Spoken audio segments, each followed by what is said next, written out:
লালমনিরহাটে বিভিন্ন পয়েন্টে বেড়েছে তিস্তা নদীর পানি। সেখানকার সবশেষ পরিস্থিতি জানাতে লালমনিরহাট থেকে সরাসরি যুক্ত হচ্ছেন সহকর্মী নিয়াজ আহমেদ শিপন। তিস্তার তীরবর্তী এলাকার পরিস্থিতির সবশেষ খবর জানাবেন।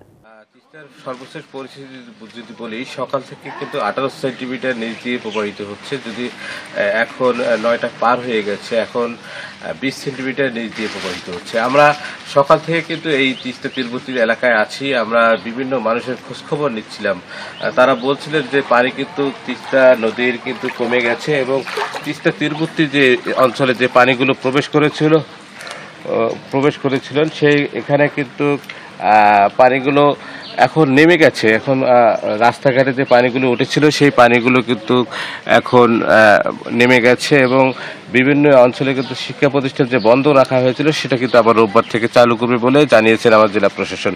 আর পানি উন্নয়ন বোর্ড যেটি বলছে যে এই বিভিন্ন স্থানে পানি কমে যাওয়ার কারণে কিন্তু ভাঙন সৃষ্টি হয়েছে, সেখানে জিও ব্যাগ ফেলে ভাঙন রোধের চেষ্টা চালাচ্ছেন এবং একই সঙ্গে তারা বলছে যে যেখানে পানি কমে গেছে এবং ঘরবাড়ি তলিয়ে গিয়েছিল সেই অঞ্চলে কিন্তু এখন কিন্তু অবস্থা যেরকম আছে স্বাভাবিক রয়েছে। অর্থাৎ বন্যা পরিস্থিতি যদি আমি বলি, এখন কিন্তু স্বস্তি ফিরেছে।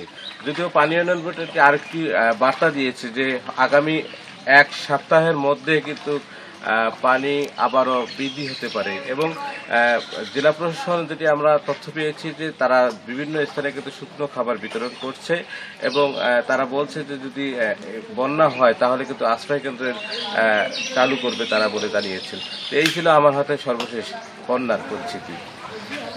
শিপন, ধন্যবাদ আপনাকে।